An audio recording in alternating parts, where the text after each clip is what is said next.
Well, I'd like to thank our partners at UC Berkeley for providing that terrific video that talked about the Center for the Built Environment. And I just want to note that we're in discussion with our UC partners and with our LBNL partners, and we're looking to expand the Cal testbed facilities that are available for our following cohorts. So we're currently at 60 testbed facilities, or a little more than 60 testbed facilities at 10 different campuses across the state of California. And we're looking to expand that in the next year. So as we do that, we will update our facilities directory on our website. And we're looking forward to even more amazing capabilities, testing capabilities in the coming year. It is now my absolute honor to invite Fran Pavley to the stage as moderator of our next panel, Investing in Cleantech, Accelerating a Just Transition to a Clean Energy Future. Fran is one of our New Energy Nexus board members, and she's spent many years in government. She's an absolute superstar, and I'm delighted to have her here today for this high-level discussion. Fran, I see you joined me on stage. If you would please introduce yourself and provide some framing context, and then introduce our esteemed panelists. Thank you very much, Tenley. Hopefully I'm visible on your screen and you can hear me. You sound and look great. Thank you so much. Perfect.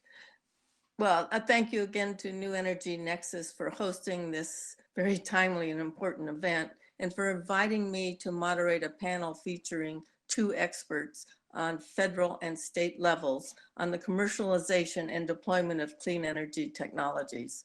My background, as you noted, as a legislator and a local government official has allowed me to focus on the impacts of climate change to California and the US, and work on policies to reduce mobile and stationary source emissions. As a native Angelino who grew up in the smog-filled San Fernando Valley in the 50s and 60s and spent many weekends going to the beaches in Santa Monica, incorporating cleaner air and water co-benefits to our climate policies was a natural. Unfortunately, adapting to a changing climate in California has accelerated faster than we had ever anticipated. From wildfires to prolonged droughts, sea level rise, flooding, and extreme heat events, we now know that we will need to accelerate our investment in innovation towards a clean energy future. That's why I'm thrilled to welcome the entrepreneurs and financial and research partners that are here today to participate in our panel and in the audience. California is an amazing place to create change and strong market signals for investment in new and cleaner technologies, and we like serving as a laboratory for the federal government. I found out that a state with 40 million people can create market signals that can influence national and global policies.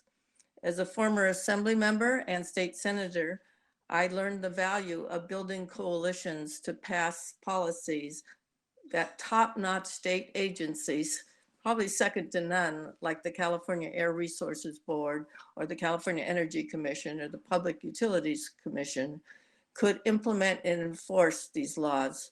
Our UC system and the Lawrence Livermore Lab and other institutions now serve as research laboratories that have helped find solutions and be able to scale them up to address the challenges of global climate change.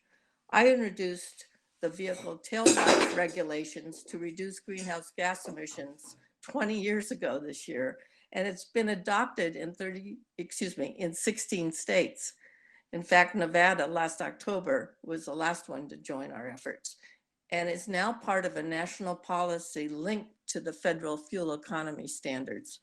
I was able to see for myself at the recent auto show just a week or two ago in Los Angeles, the dozens of electric and alternative fuel vehicles featured by both US and foreign automobile manufacturers that have been built for a growing global market. Along with the passage of AB 1493, which provided a focus on mobile sources that would be implemented by CARB, our state's first RPS bill, authored by Senator Byron Scheer, was signed into law that very same year. Both bills were very controversial, with lots of well-connected political opposition. Timing is everything because it followed our state's energy deregulation crisis. We needed to do something. Homegrown energy could provide greater certainty too. Prices dropped on photovoltaic cells. Solar companies and other startups came to California, and as the CEO told me, because of our enforceable targets, not in spite of our regulations. In-state jobs were created for utility scale solar and distributed generation. And today, the legislature and administration is implementing a bill whose goal is to reach 100% renewable energy by 2045. AB 32 and SB 32 were passed as multi-sector laws to reach a 40% emission reduction target by 2030, putting a cap and an enforceable rollback on emissions continues to send strong market signals for investment and innovation for a cleaner energy future. Governor Schwarzenegger, who initiated the near, mid, and long-term targets in 2006, and my current boss at the USC Schwarzenegger Institute, was right when he said that you don't have to choose between a healthy environment and a strong economy. We can have both. And he reminds me frequently, we can also clean up our air that is impacting the health and safety of millions of people. I have closely followed both CalCEF and New Energy Nexus and how they helped our state to meet our goals to accelerate a just and equitable transition to a clean energy economy. This 2021 Cal Testbed Symposium, hosted by Lacey and New Energy Nexus, will showcase the program's innovative entrepreneurs. With us today are two real financial energy experts that will be on our panel and will introduce themselves and then offer comments from their federal and state perspectives. Following their comments will be an opportunity for Q&A. Please submit your questions in the chat box. And would you please join me in welcoming both Dr. Vanessa Chan and Mr. Daniel Adler. And Dr. Chen, if you would begin by introducing yourself, and we look forward from hearing you.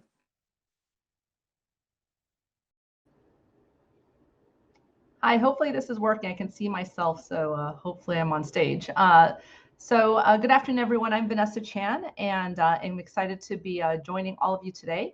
I serve as the U.S. Department of Energy's Chief Commercialization Officer and the Director of the Office of Technology Transitions.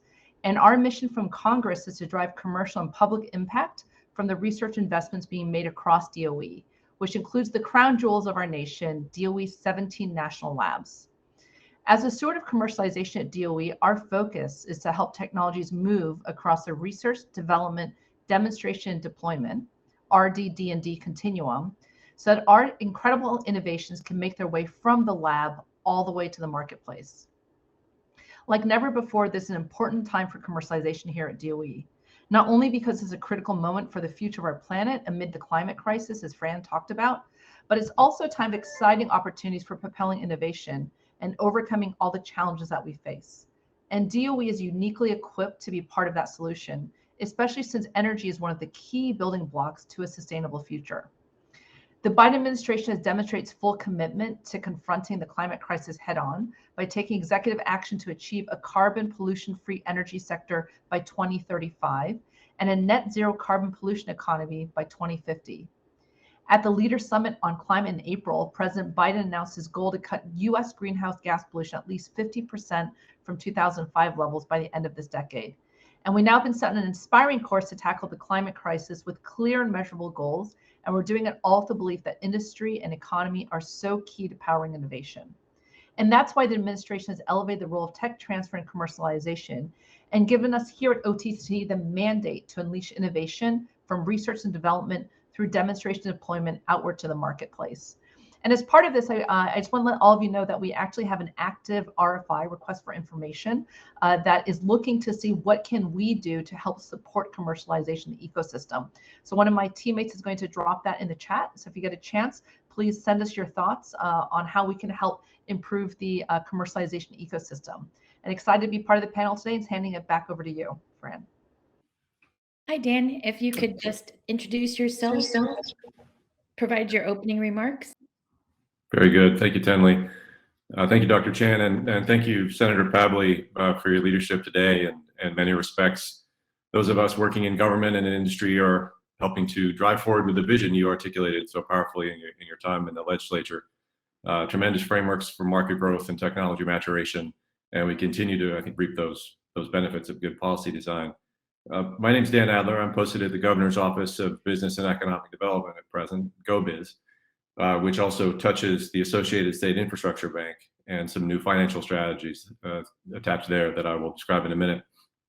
The basic framework that we're driving for now is to accelerate implementation of the state's clean energy goals that have been previously established, which is not to say that we will not be supporting further ambition, but at least in my judgment, we have all the ambition that we can handle. And the key test, certainly in the next decade, is to demonstrate to California entrepreneurs, capital providers, and communities, and by extension to the world, that the goals we've set as a state are achievable, that there really is no more important signal from the perspective of the global climate agenda than California, with 1% or so of the total emissions, has developed a marketable framework that we can deliver on, and therefore send an example to the world that these tasks are achievable. How we're adding new capacities at GoBiz and iBank to do that, really there are three categories that I want to highlight here. First is a new public investment framework, the Climate Catalyst Fund, which is starting ideally, hopefully next month, in a relatively targeted form, focusing on bioeconomy and bioenergy solutions. The theory there is to demonstrate what a modern green bank can do to link public and private investment forces, drive innovation, and treat some of the critical valleys of death that innovations and technology providers face as they try and achieve scale. So that's pillar number one, is a new financial approach. Pillar number two is critical aspects of governmental coordination. We heard from the previous panel that we've got these lofty goals and they're appropriately ambitious. On the ground, it's challenging to get things done in California, and it really in most places in the world. The gap between the policy ambition and the pace of change on the ground is often a function of how governments interact and what we say we can do to expedite progress for critical and targeted technologies and sectors. We need to be better at that. That's state-to-state agency engagements, state to local governments, and now very beneficially, obviously, state to federal. A key component of that is the coordination of public grant making, and California, as I'm sure many of you know, puts a tremendous amount of public capital behind innovation and getting innovation into first commercial readiness and deployment. Last year, north of $3 billion alone from the Greenhouse Gas Reduction Fund was deployed by more than 40 different programs. And in total, we've promoted 500,000 projects through the Greenhouse Gas Reduction Fund, touching all aspects of California's climate economy and agenda.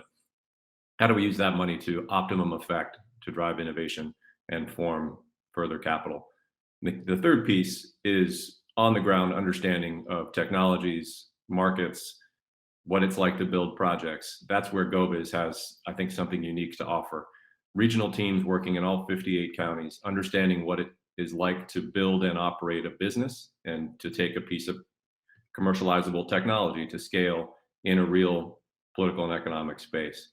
That has key benefits, not just for the climate agenda, but for local economic development, and one of the key themes for this panel, which is making all of these benefits real and tangible from an inclusion and equity perspective. That starts with local participation, and it requires real partnership on the ground in the way that our world-class regulatory agencies are often challenged to effectuate. GoBiz has some capacities. We're growing those capacities to do it more. I think that's a key aspect of where we are on the bottom part of the J curve, hopefully, for the decade to 2030. It takes those partnerships to drive positive infrastructure outcomes, but it also is the way, I believe, to drive equity and inclusion and local participation, so that people see the economic benefits of this hard transition ahead, and therefore redouble their political support for it, because in many respects, the hard work is to come on deployment, and continuing to reinforce those connections between innovation and infrastructure and all the public-private partnerships associated with doing that work. So it's a very timely conversation. I'm thrilled to be with my old friends at New Energy Nexus and looking forward to the exchange in the next little bit here. Thank you very much. Thank you very much, Dan Adler. Excellent introduction by both you and Dr. Chen. And let's go in, and I have a few follow-up questions, and I'm trying to be sensitive to what would interest the audience as well when I ask some of these. But let's start with you, Dr. Chan. Maybe specifically talk about some of the federal government efforts to support commercialization and deployment of clean energy policies across the nations. You referred to some information going in the chat box, but maybe you could articulate that. And is it part of the infrastructure package or Build Back Better package? And what can we look forward to? Because as you know, with 50 different states, we have different priorities and different ways to contribute to a national policy. Yeah, so there's really broad recognition across the Biden administration and specifically within DOE that supporting commercialization deployment of clean energy technologies are really, really critical to what we need to do here. And the way in which we're approaching this is really around trying to figure out ways that we can take technologies at different stages across the Department of Energy and figure out a clear pathway from research to market. And there's a lot of places, right, where it's very hard.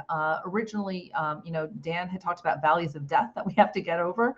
And so what we need to figure out is what can we do to help grease the skids? And so if you're in a car, you're kind of flying through that valley of death, so you can jump it, like one of those great old time, rocket motorcycle people.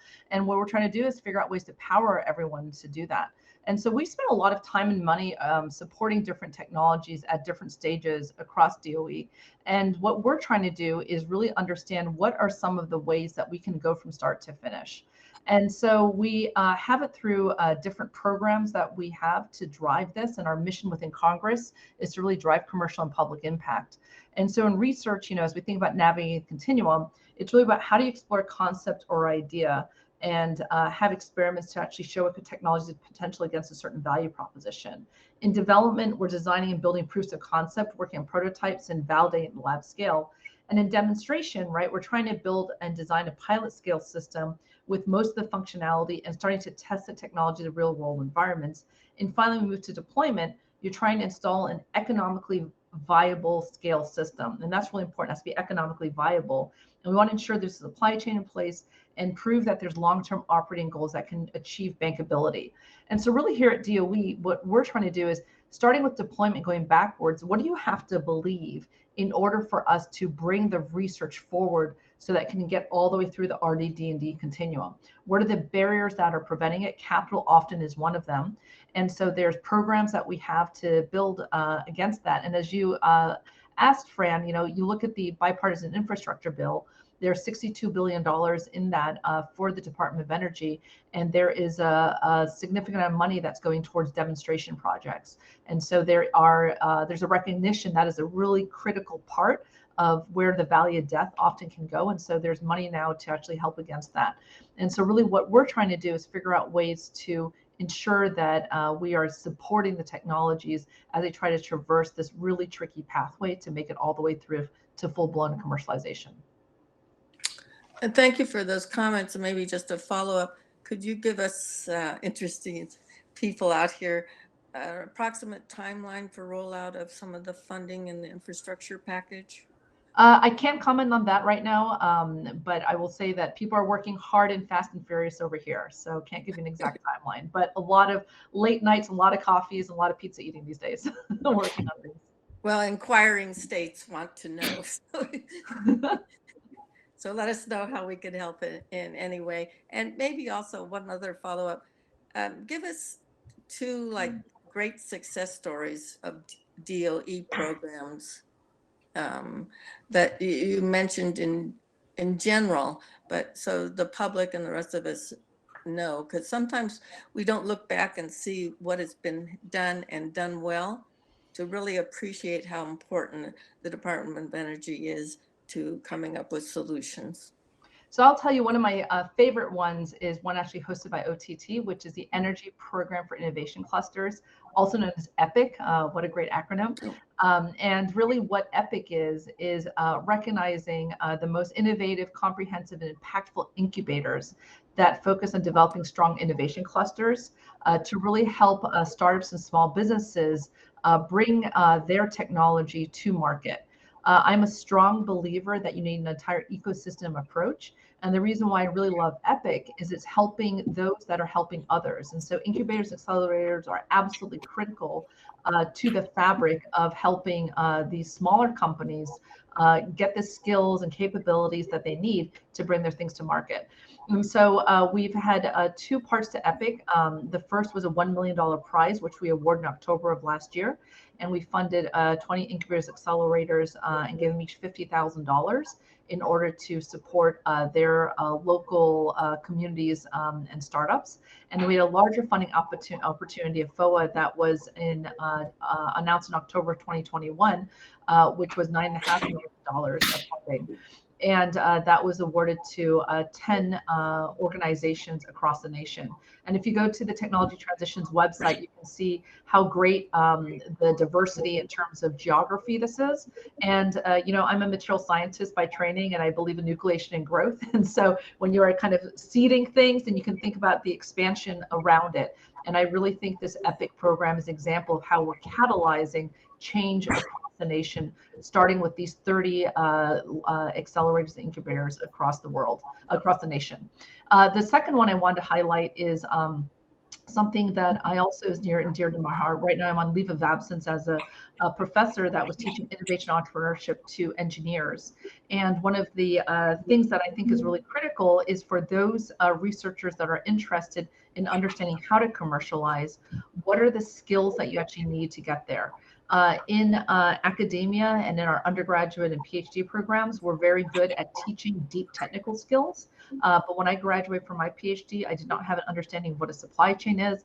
I didn't understand what a value proposition is. I didn't talk to customers or consumers about what their needs are and really frame my research in that way.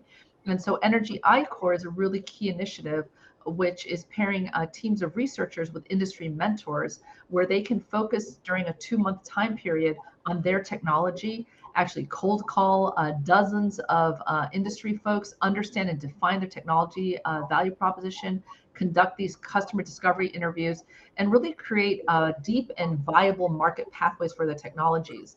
And it's amazing to see the transformation in our researchers after this 2-month program, where they're returning to the lab with a framework for industry engagement to really help guide future research and inform a culture of market awareness within the labs.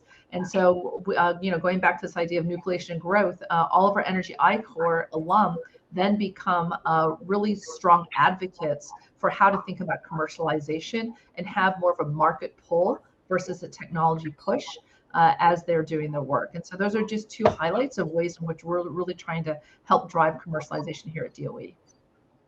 Those were excellent highlights, and there may be follow-up questions from the audience on that. And I'm familiar with the EPIC program because we use some of that funds through our California Energy Committee. So thank you for your work, and thank you for those examples. It's really helpful. I have to admit, my background is I'm a former 8th grade teacher, so I try to make sure the public in general that could be watching understands and appreciates all what you would do and the complexity. But you're absolutely right. Breaking down silos, we're seeing that on UC campuses. And Dan, you mentioned that in the state of California between our agencies, so that we work together on a similar pathway is so critically important. So thank you. So Mr. Adler, you have a strong background in California, and you just listened to Dr. Chan here. But I've heard rumors that there's about $15 billion in a climate package that'll be coming around to California. How will this money accelerate the leap from the lab to deployment? And what are your visions on how that money should be expended? Well, let me answer briefly that second one first. You know, it's a large package of legislation that the governor signed, 24 bills, roughly $15 billion total. what I think should be done with every dollar doesn't matter. There, it goes to so many different agencies and so many different outcomes, many of which are programmed. But I can characterize what I think is maybe unique about this funding package as opposed to other large commitments California has made and what might be coming next. There's a heavy emphasis, for obvious reasons, on resilience, what we used to call adaptation, but it's a different concept than the traditional climate mitigation versus climate adaptation. Resilience in California is taking shape as the combination of those two things. Climate change is here, it's real, it's affecting our economy. It's affecting our ability to deploy climate mitigation technologies at the same time. So resilience is really the combination of those notions. We have to simultaneously protect our communities, protect our natural environment, and in so doing, create markets and innovation forces that pull the next generation of technology into scale.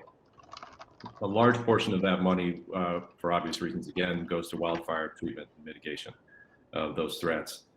But within that, there's a chance to just to focus on that example for a moment, to think about how we simultaneously take 150 million dead and dying trees out of harm's way and find useful channels through which that valuable biomass can become advanced energy, advanced construction materials, local economic development, and opportunities for technological leapfrog. Similarly, in climate smart agriculture, where the climate is changing radically within our agricultural regions, from a water and soil quality perspective, not the least. We have an imperative to continue agricultural productivity, reduce threats and air quality harms within the ag community, but also take this chance to invest new innovation forcing capital at the same time. So you see that in the climate package as well. Elsewhere within the California budget, there's continued support for innovation through the great works of the California Energy Commission. New Energy Nexus, obviously a key partner in that regard. But within the broader conversation around California, and I think around policy design, certainly at the state level and hopefully federally, what are the market signals from a demand perspective that the state has put into place that have shown progress, and how do we copy those into new sectors? Obvious ones would be the renewables portfolio standard, Fran, which you mentioned at the beginning. Yeah. Very successful, clear signals, relatively technology agnostic, open field for developers, challenges on the ground clearly in capital formation, siting and transmission, et cetera. But that's proven out. And if you look at the sectors where we are making progress on our climate goals, that's the stellar example. We're looking to copy that performance in areas like demand side solutions, in obviously the transportation space where we've got lofty goals and new capital coming forward. So it's a combination that I think California uniquely can support both the innovation research capital component on its own because of our economic heft and our committed institutions. But even more important is the demand signal. Innovate in this way, there will be a space for entrepreneurship, there will be a clear purchase commitment from some entity, be it a utility or a transit agency. And that to me is the optimal combination that California has proven again and again will facilitate what we need from the standpoint of the private sector and the innovation community with an open and smart market. And hopefully that is the thing that people think of when they think about California's successes and what can be copied. Thank you for those comments, because I've had many people talk about whether adaptation is competing with mitigation strategies and reductions, and you've articulated that those can both work well together, but it may require a little bit of different prioritization or acceleration in one or the other. As a resident of the Santa Monica Mountains who faces power shutoffs, wildfires, right, extreme heat, right, and all those benefits of a changing climate, I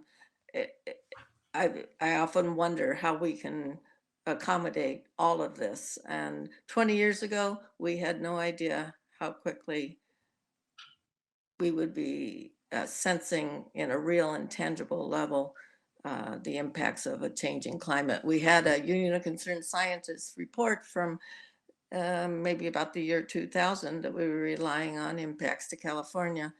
Whatever, all that they said actually came true, but a lot more quickly, right, than what we thought. So thank you for that. Could you just describe, Dan, maybe a few of the clean energy technologies that the state is focusing on or should be focusing on, maybe more in the near term? Yeah, I think a few that I would highlight, I mentioned the new emphasis on execution and sort of picking up the pace of on the ground activity that GOVIS is bringing to bear, and I think the infrastructure bank can support as well. We have some critical reliability issues with our grid that are no secret anymore. They have to be addressed. It's just as a matter of economic stability, but also that signal.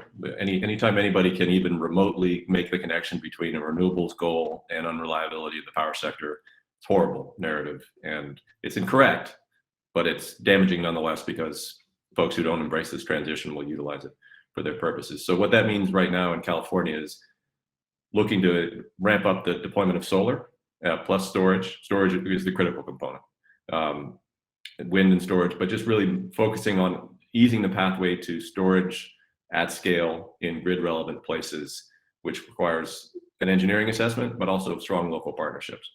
That is, I think, the key in terms of proven and emerging technologies deployment challenge for the state in the next 12 to 36 months. Supporting that would you see there's a tremendous amount of interest, obviously, in everything that Lithium Valley entails, what that can mean for industrial transformation in the region and the state as a whole. That is it's not even a decadal opportunity. It's sort of like a century-long upside for the state if we can get our arms around it, plus the associated geothermal and environmental mediation possibilities that come in train. Right. Challenging integrated industrial policy. And the last one I'll highlight is, we've got a policy direction to pursue offshore wind, and that has a long tail of development, but increasing federal partnerships, a lot of local partnership interest, some challenging sort of first mover issues, right? It's not something the private sector alone can handle. So the role of the state in understanding how turbines spinning in the water near the end of this decade interact with the power system we have now and the innovation signals we're sending now, and how do we coordinate that as a policy matter? Because again, the private sector alone is not going to be able to drive outcomes in that space.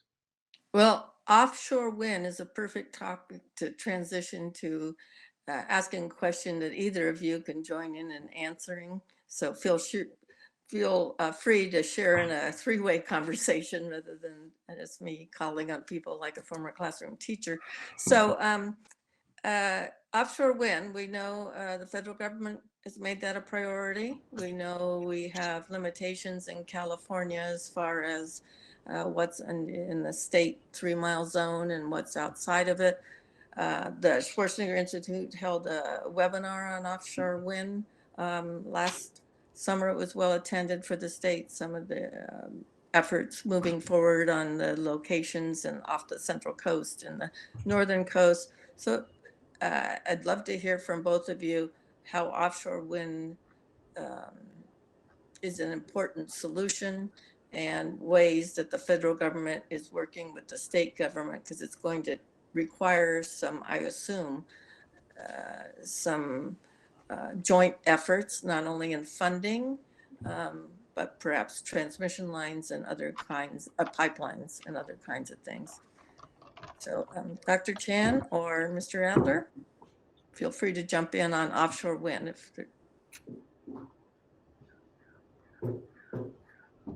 So it is an important part of our portfolio. I don't have any specific things to share on it right now, but it is, here at DOE, we are doing a portfolio play where there's multiple technologies that we are looking at to drive. And so offshore wind is absolutely a key component of it. And we do have, things that we're working on in the national labs, including things like manufacturing scale up for ways to figure out how to even build the things that we need for it. And so this is one that we're interested in along multiple angles, including technology.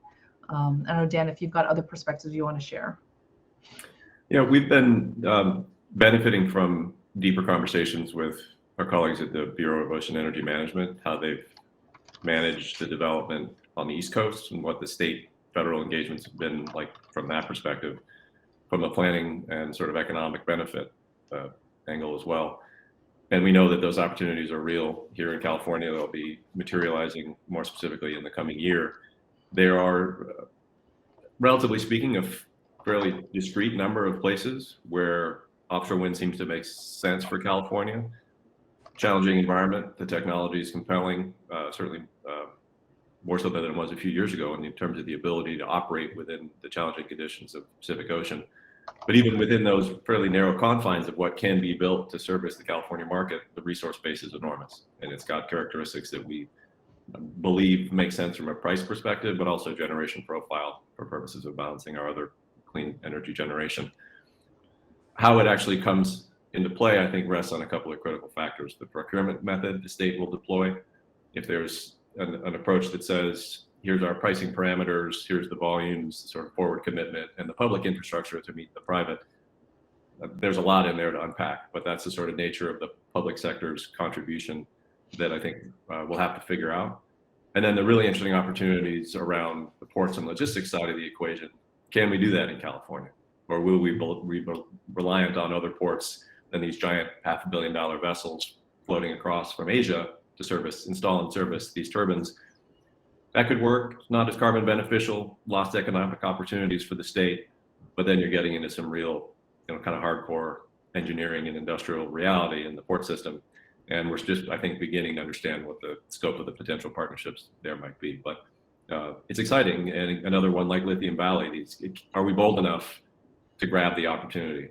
And are we smart enough to make it practical and doable in a state like California? I think those are open questions. Yeah, we're closely following Lithium Valley, which brings up maybe another question. The ability for the United States anyway to create our own supply chains for energy. Lithium Valley being in the United States is helpful, not relying on foreign governments to send in supplies, whether it's manufacturing photovoltaic cells or delivering energy. Is there any strategy by either one of you to really focus on creating U.S. and California jobs and build up our own supply chain? We learned from the energy deregulation that relying on Enron from Texas was not a good fit because they could manipulate the natural gas that came into our state. So any comments on that, on what's needed to make sure that we have some, quote, energy independence, but that means cleaner energy independence? So right now there is absolutely a focus here in this administration to ensure that we are driving the creation of jobs. And there's been a big push to things being made in the US, to domestic supply chain, several EOs related to all of this. And this is all in the backs of kind of COVID-19, right? Where we've seen the destruction of millions of American jobs, including hundreds of thousands in the clean energy industry. And this really is a moment that is telling us that we need to use this climate plan also as a jobs plan. And so there's a lot that we're doing to try to drive towards it. And obviously the supply chain is a critical component of it. And there is EOs right now in place to look at that. And so that is something that's actively being done here within the DOE and other parts of the United States government. And so we will continue to be, working hard to see where we can create and address our climate goals while driving the job creation that we really need here in the U.S. as well. Dan, any final comments on that before I shift to the audience? I think that's well said. We certainly recognize, I think, as a state family, the amazing opportunity Lithium Valley and Salton Sea geothermal extraction presents, both from a local economic development perspective, but just a global diversification of the resource base for these critical inputs. Biden administration put a very clear marker out last year saying, this is a national security issue effectively.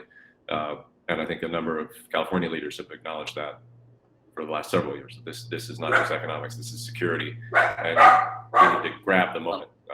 Apologies, my puppy endorses this line of questioning. Yes, that's fine. I'll leave it at that. We need everyone on board, so that's good. We do. Anyway, Tenley, were you going to ask a couple of questions from the audience, or would you like me to pick up a few? Hi, Fran. Thank you so much for inviting me to join you up on stage. I want to thank you for moderating this discussion. It's been great so far. We have a couple of questions from the audience in our Q&A box. And if the audience would like to pose more questions, feel free to go into the Q&A box and enter your question. The first one is, what should local governments be doing to get ready for federal infrastructure funds and possible federal climate bill funds? More specifically, how can they get ready to flow money to wind, solar, storage, electric charging, and the like?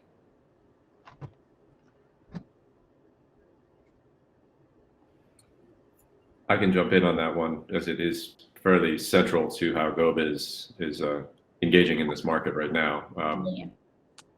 I don't think there's any one answer, first of all, but I think we're going to have to dig in a bit to understand what the deployment vehicles will be for the various categories of climate relevant infrastructure capital in either the infra bill or hopefully Build Back Better.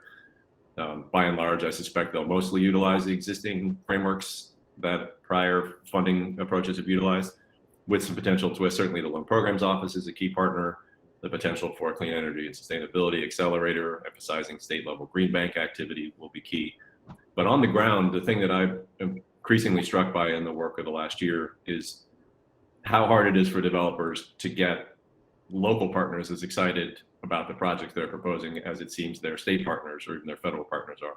So you kind of get to the ground level and there's just a little bit less enthusiasm. And I think it's understandable. And unless there's clear alignment around the economic incentives, that you'll always hit that resistance. I think pre-planning, borrowing from some of the work that California and others did under the Obama era to specify zones where accelerated deployment can be possible, would be a key contribution for local governments and local partners to consider. Assuming the flow of funding, assuming technology readiness, here's where we think we can put this stuff and get it done quickly. That would take months, if not longer, off of the lead time for a project developer that's saying, look, the federal government's trying to incent this, the state's trying to incent it, I've got my equity and my technology, but I'm kind of hitting the wall here when I have to put this in a physical place. Pre-development, clearly specifying where this stuff can go and receive local partnership and local enthusiasm, I think would go a long way. And I would agree with Dan, your comments there. Is I think it's an entire ecosystem approach, including your dog, right, to get this stuff done. And so, you know, there's a role that local governments play, there's a role that federal governments play, and it's really about, you know, where do we kind of support and team up together to make things happen. And we're seeing a lot of activity, you know, around this. And I've seen, you know, examples, including the local government working closely with national labs. And so Sandia National Labs has a pretty good partnership with Arizona, where there's been New Mexico, where there's been specific incentives and taxes that are going into the national labs to help really catalyze small businesses to be working in collaboration with the national labs. And so it's programs like what Sandia and New Mexico have are examples of where I see a lot of partnership happening. And I can see more and more of that happening, especially if we're looking to catalyze local ecosystems, which is where most of the jobs are, right? If you start thinking about where you're going to go, you want to think about, you know, drawing a circle around your home. And that's really where the ecosystem is. And so I think the partnership that we have with the states is going to be critical. And we already have examples of where those have been working quite well. Thank you. Yeah. And I think that programs like Cal Testbed that are doing those public-private partnerships with the national lab system, with the university system, and working with community-based organizations throughout the state with a very intentional equity in, equity out focus, where we're really reaching out to underrepresented communities. That is a really critical kind of model for this type of partnership and preparing local governments and preparing smaller organizations for these funding opportunities that are coming up. So thank you both for that. We have another question that's come up, and it's from our liaison at the University of California Office of the President. She wanted to know, so she mentioned it's been argued that the use of DECs, which is determination of exceptional circumstances, with non-standard IP terms for federally funded inventions, instead of relying on established by-dole provisions, hinders licensing and commercialization. And she was wondering if you have any thoughts on that. You know, I think IP is always one of those tricky things to navigate. And so I think it's one of those perennial topics that comes up. Even before I took this role, there were many seminars that I was invited to by external parties to talk about Bayh-Dole and others. And so I think it's continuing to be, you know, a consistent conversation that will be had. And so I think it's something where we need to look at all angles very carefully and kind of continue to work through this. Thank you, Dr. Chan. And Dan, do you have any comments on that? I don't really. No, I think that's more in the federal lane. But thanks. Excellent. Yeah. My colleague was just mentioning that this might create a cost prohibitive for some companies, pardon me, especially small ones. So she just wanted to bring that up and get some thoughts on that. And there was a mention of IP.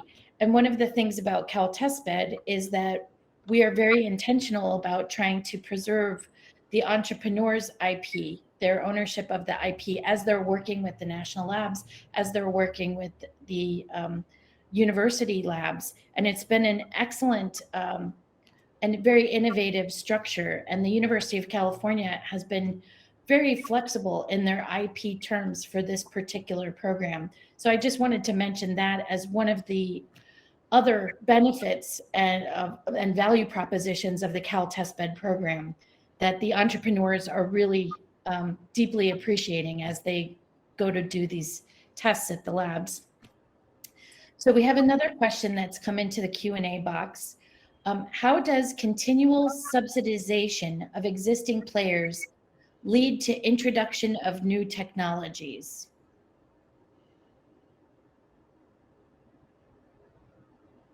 I'm not sure the context of that. I am not sure either. Larry, do you have additional context for that question that you could add?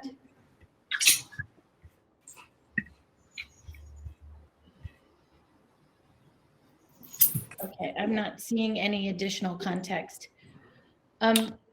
So one of the things that I wanted to mention with both of you on the line, you mentioned the EPIC funding, and I know that there's two types of EPIC funding. There's the federal EPIC program. It's the acronym so nice it's been used twice.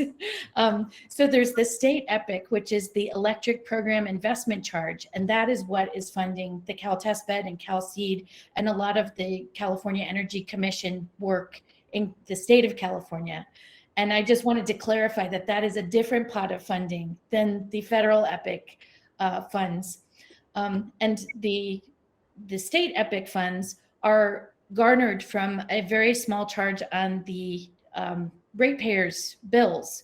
So there's a fund that is built up from every California ratepayer pays a very small percentage of each bill into this fund that is then used to benefit the ratepayers of the state of California. And we're really grateful for that funding and for the California Energy Commission and the state of California providing that support to New Energy Nexus and our other colleagues within the clean energy support ecosystem here. Fran, I wanted to ask, do you have any additional last questions or remarks? Sure, and thank you, Tenley, for clarifying the two epics. When I was listening to Dr. Chan, I realized ours is a different focus. And as a ratepayer for an investor-owned utility, I'm proud to say I contribute towards that. But I had a question for either of them. I don't know if either of you went to COP26, Vanessa or Dan or not, but one of their big focuses was on methane. And I just thought I would ask, are either of you working in that field, how to reduce methane emissions, which is a significant short-term climate pollutant that could really make a difference in reducing emissions? Yeah, I'm always of the ilk of whenever we're talking about reducing emissions, it's kind of like when you have a bathtub that's overflowing, you know, you don't try to like figure out where else you put the water. Ideal is if you turn off the spigot to not Yeah. have the water coming through. And so I think whatever we can do to kind of generate less methane is the way to go is important. But there are active, programs, technology programs going on to be working on that.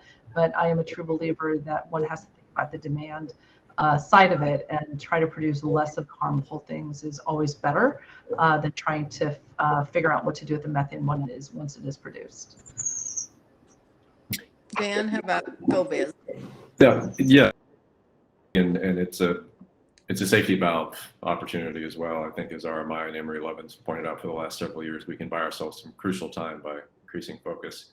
It obviously many different sources and therefore many different strategies, but where we're excited to be active in the bioeconomy sectors around forestry and around climate smart ag and potentially municipal solid waste is you can develop, I believe, an integrated infrastructure strategy that takes the diverse sources of methane and moves it to a place where innovation can take shape, and you can break down that chemistry into any number of different alternative fuels, liquid or gaseous. We have a decent policy framework to enable that. We now have some capital resources to bring to bear, and I'm really excited about the local partnership opportunities therein, because these are not communities typically that see the climate aligned future as supportive of their economic goals and objectives for themselves and their communities. So I think we can make some interesting progress in that regard. And it actually touches the question that Larry Miles posed about incentive design. And if we're sending incentives and signals to incumbents that aren't willing to move and change their behavior, it's a fair point. Are we making best use of those dollars? But take, for example, the gas grid, which is a source of methane emissions.